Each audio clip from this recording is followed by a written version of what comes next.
Feuilleton de la semaine consacré aux enfants hospitalisés et surtout à l'école, mise en place pour eux au CHU Charles-Nicolle de Rouen. Chaque année, ils sont 600 à être scolarisés de cette manière. Mais l'équipe pédagogique s'occupe aussi d'élèves en bonne santé qui ont des troubles d'apprentissage. Le 4e volet de notre feuilleton est signé Jean-Paul Lussot et Stéphane Lotte.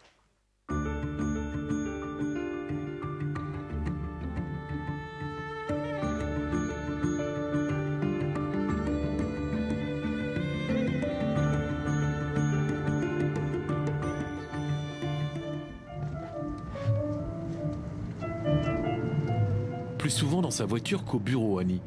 Le centre d'enseignement spécialisé à l'hôpital a aussi pour mission d'aller chercher là où il se trouve des élèves en bonne santé, mais en difficulté. Redonner un petit peu de dynamisme et de possibilité d'apprentissage à ces élèves qui sont souvent très gênés.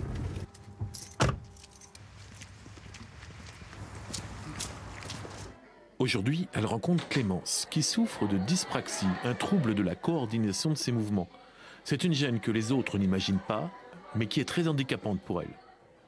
Par exemple, si je prends 4, comment je fais pour faire 4 carrés? Pétrifiée par la timidité, Clémence, elle doit reconquérir une confiance en elle-même. Tu sais que tu as le droit de te tromper, hein. Annie ne refait pas les cours, mais la fait travailler sur ce que Clémence sait faire.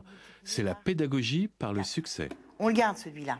Moi, je vais aller travailler sur ce qui lui reste des compétences, parce que je sais qu'elle peut le faire, enfin, qu'elle a l'intelligence pour. Sur ses compétences préservées pour pouvoir monter les apprentissages. Je vais faire l'opération. Chez Clémence, le handicap se cristallise plutôt durant les maths. Mais c'est pas vrai que ce Je suis soit... souvent dans la lune, j'arrive pas du tout à me concentrer, ou alors il faut vraiment du calme, il faut beaucoup de concentration. Je comprends mieux grâce à Madame Crépin, mais c'est pas encore ça. Les conséquences de la dyspraxie dépassent largement la matière. Maladroite, distraite, plus lente dans le travail, l'élève est souvent rejeté par ses camarades et par encore certains enseignants. J'avais pas beaucoup d'amis, les enfants me rejetaient.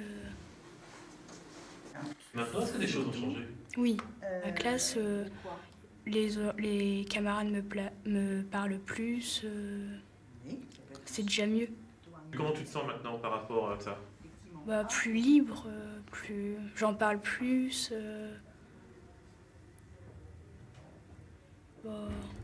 Oui, je me sens plus libre. Les cibles d'Annie, ce sont ceux qu'on appelle les dyspraxie, dyscalculie, dyslexiques. Ces enfants à qui le cerveau joue des tours et pour qui l'espace et le temps sont un labyrinthe. Ces dossiers, elle les prépare au téléphone avant de se déplacer. C'est un travail de longue haleine. On a maintenant quand même des élèves avec des troubles d'apprentissage qui passent le bac, qui font des études post-bac, ce qu'on n'avait pas, on va dire, il y a 10-15 ans, quoi. À Nice, une trentaine d'élèves à la fois, une classe en fait d'enfants en difficulté, dispersés dans le département, à qui elle redonne un peu d'espoir.